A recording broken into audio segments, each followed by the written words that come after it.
What's going on, everyone? Welcome back. Patrick here. Moving on to the next question. If the radius of a cylinder increases by 50% and the height by 40%, by what percentage does the area increase? So this question is very similar to the previous one that we did, where we increased the radius of a circle and saw how much the area of the circle increased.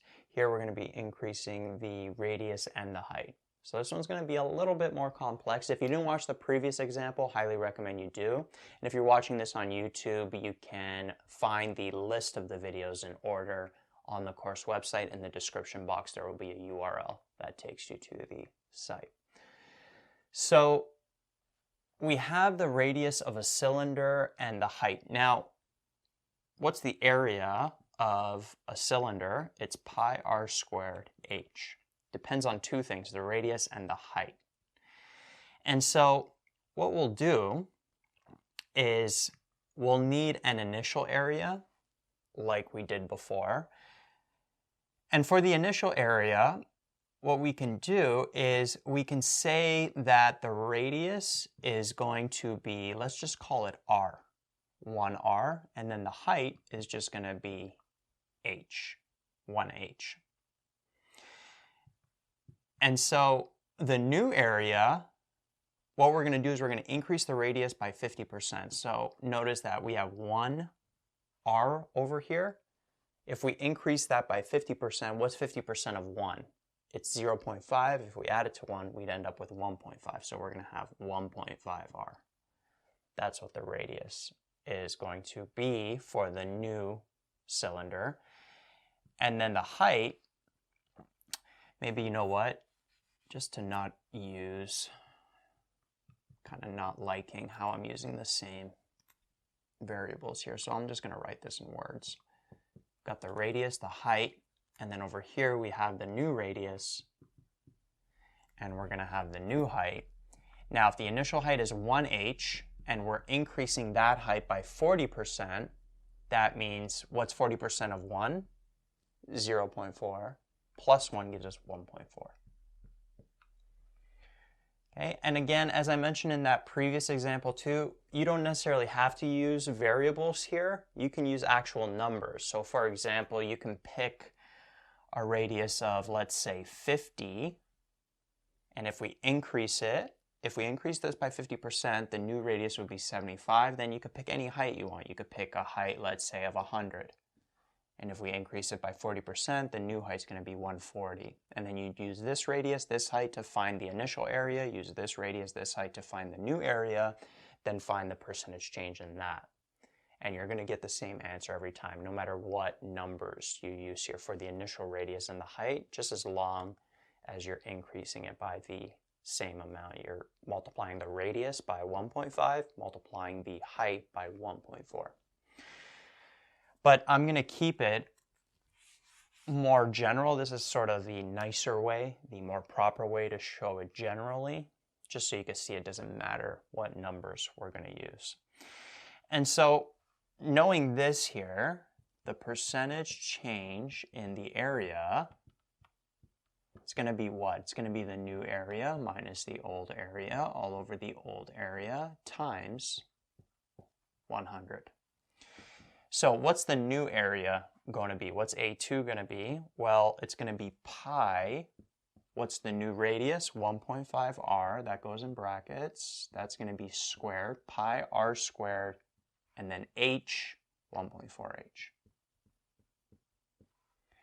Minus, if the radius is just r and the height is just h, then it's just pi r squared h. That's what the initial area is, all over the initial area, pi r squared h, like that. Then we're going to multiply this by 100.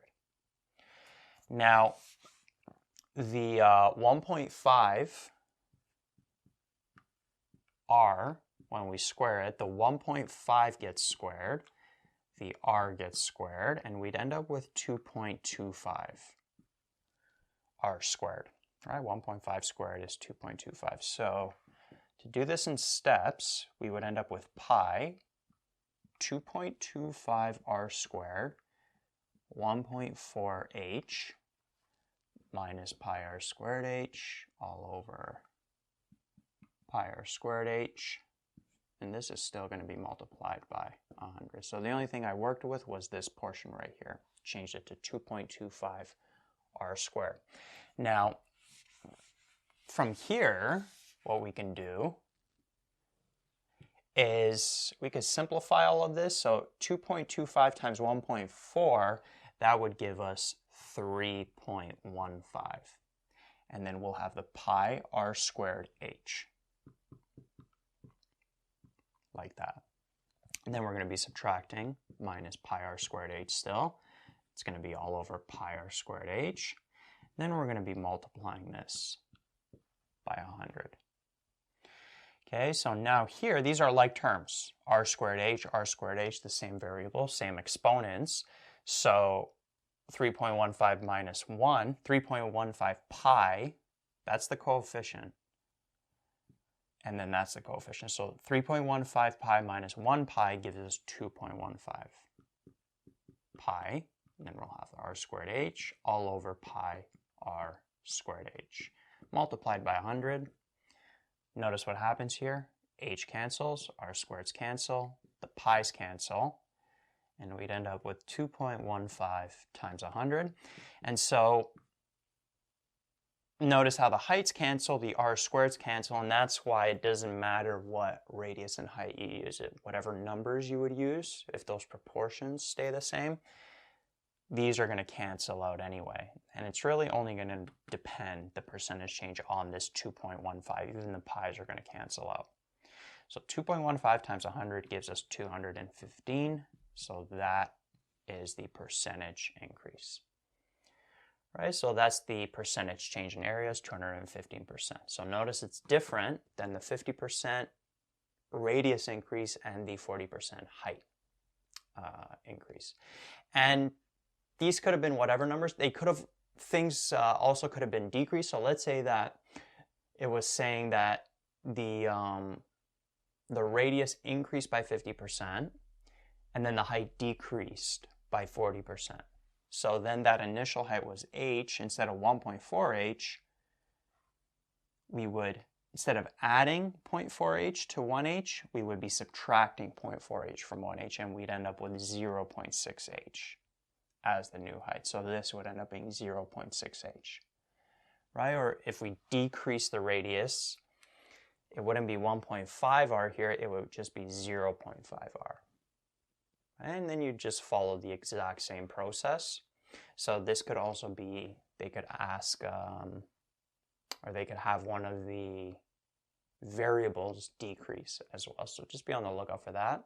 But either way, this is the general process here. So 215%, that is the final answer.